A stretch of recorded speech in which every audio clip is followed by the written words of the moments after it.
Hi, I'm Ann Spiegel, and I'd like to show you how to use Google Presentation and Google Forms to create active guided learning lessons that engage your students and streamline your assessment process.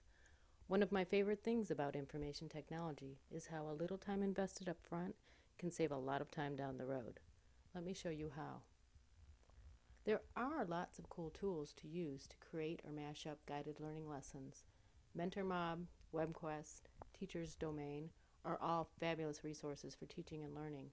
But when you combine a Google presentation with a Google form and the resulting data sheet containing your students' brilliant work, you've got a process for learning that can be active and engaging and streamline your classroom management.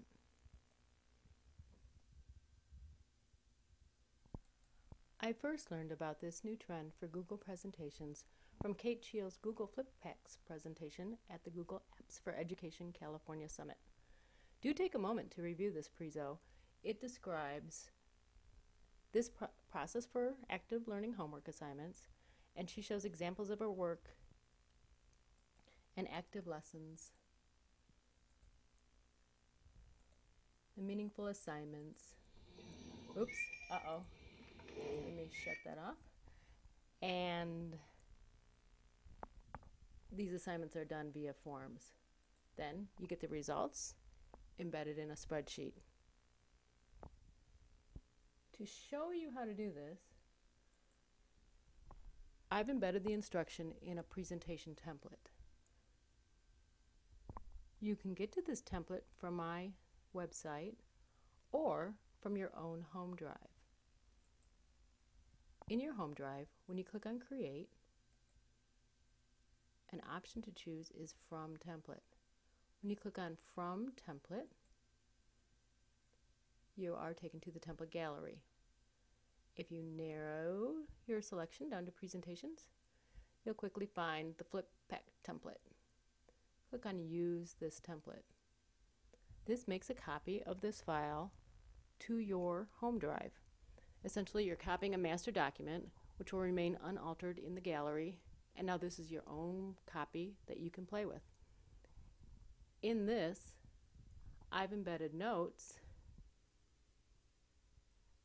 and instructions and tips for you to learn how to use Google Presentations for active learning. Some of this is straightforward. You navigate through presentations with this slide gallery.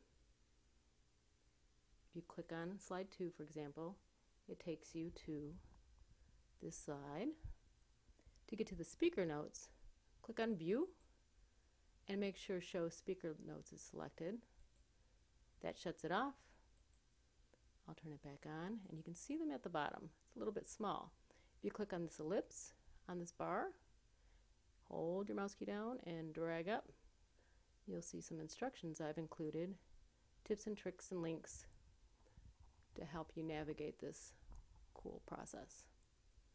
I've got links to Kate Cheell's presentation here, her lesson examples, form examples, and Teacher's Domain, because they have some great examples for this sort of guided learning presentation.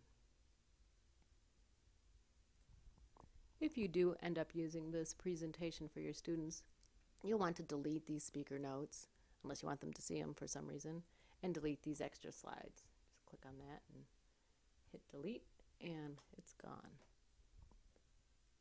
Moving on to slide 2, this is simply a potential title slide. You can change this text to something meaningful for your lesson. If you want to insert text, if you click over here, you're not going to be able to type text. You have to have a text box. You go to Insert, Text Box, you get a draw box, and that's where you can type your information. You can't see it here because of the way I've got this background and images. I'll show you how to do that next. When you want to add images to your Google Docs, you can't just cut and paste. You have to upload the image to your document. To do that, you click on Insert, Image. You have a couple different options for how you select your image. If you know the URL, you can use that. Take a snapshot with your document camera, or upload. I've saved some images to my desktop. Click on choose an image to upload, and that takes me to my drive. Click on the file that I want, open, and there it is. And so that's how I've set up this slide with this image. I've just enlarged it to fill that space. Don't forget to make sure your media is fair use or copyright free. Make sure we're modeling good digital citizenship. A couple of other ways to decorate your slides. In the slide menu, you can actually use that image as a background. Click on background. Rather than inserting the image to the slide, I'll specify that image to be used in the background. Choose an image to upload, and when I select the Learn JPEG this time, it fills the whole screen. I can click on done, and if I delete this, you'll see what happens. There are also themes you can choose. Change theme, and you can select from a number of themes that will decorate all of your slides at once, or you can just choose a color. Background, color, and there it is. Or you can apply it to all of them. I'm not going to do that, so I'll hit done and undo. Moving on to the next slide, just suggestions to insert fun images or graphics to illustrate your lesson. I've got a video here just to show you how to do that, to insert a video. You basically go to Insert, Video, and if you know the URL, you can put that there. I've got a video search plugged in here, and my video popped up at the top. When I click on this, it's going to start playing, and then you do select, and there it is, and you can move it around and resize it. And moving on to the next slide, click on there, and this again is just a sample format with some reminders to set up your essential questions or your lesson objectives. I did put some videos in here for you that you might enjoy that talk about how to use Google Presentations. This one's about how to insert a video, and this link takes you to Google Training for Presentations. Slide 5, just another possible format for setting up your lesson. And then in the cyan group of slides, I've got some suggested formats for delivering your content. Insert some videos with some text. You might want to add vocabulary, more links, more videos, models, examples. The next 3 slides are a neat way to check for understanding. Instead of linking to a URL or another resource, you can link to a slide within a presentation. So I've got a question slide, a correct answer slide, a wrong answer slide, and on the wrong answer slide you can suggest they go back for review, go back to the beginning and review the work, or go on to the assignment. Adding these links is easy to do. You highlight the text, and it's showing that I've got it going to slide 2, but I'm going to show you. You go into Insert, you can choose Link, or a link is right there on your menu bar, or you can do a shortcut key, Control K. When you go to Insert Link, you can link to a web address, put in the URL, an email address, or we're selecting a slide. So we want to go back to slide 2, which is the beginning. Click on OK. And to change this one, it's going to slide 11, where the student learning assignment is to be conducted. These green slides are meant to show a potential assignment for your students. You can put in your different steps that you want them to conduct. You might embed a rubric, graphic organizer. I've got links to some of those. We've got some rubrics in the template gallery. But the whole point of this is to embed a form with the student assignment so that you can have the student work show up in a spreadsheet and easily assess it.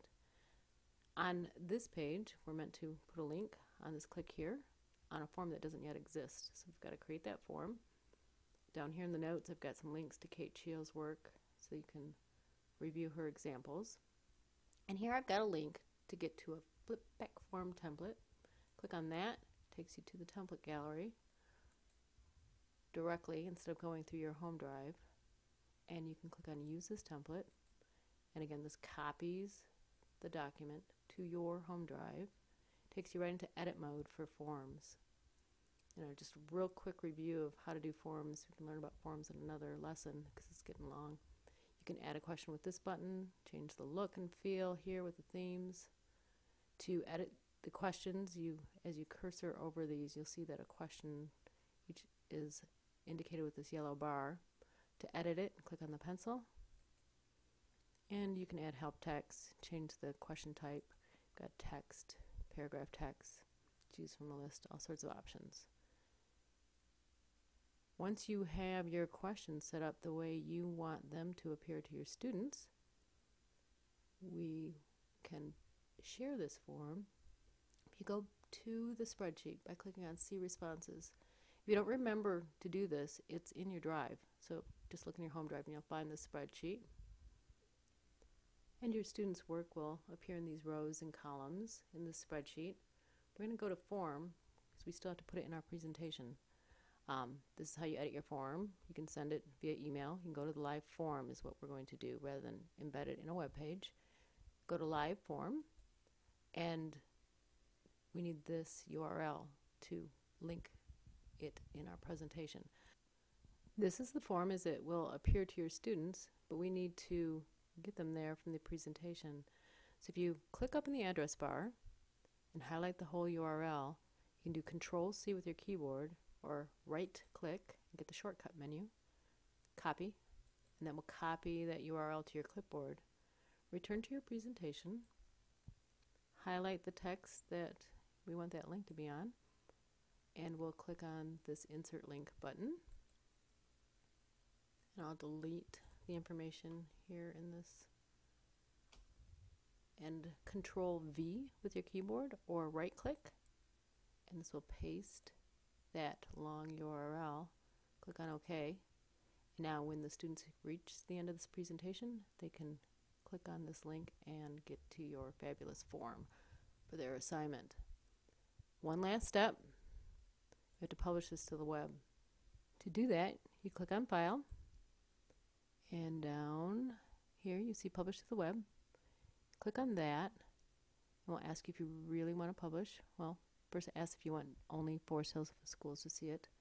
I'm going to start publishing. Ask if you're sure, so OK. And now you've got a document link that you can share with your students. You've got some embed code to use to embed this presentation in your website, and you're good to go. Now you've got a presentation you can share with your students. It's got some great setup, content, and a fabulous engaging assignment. Hope you enjoyed this. Thank you.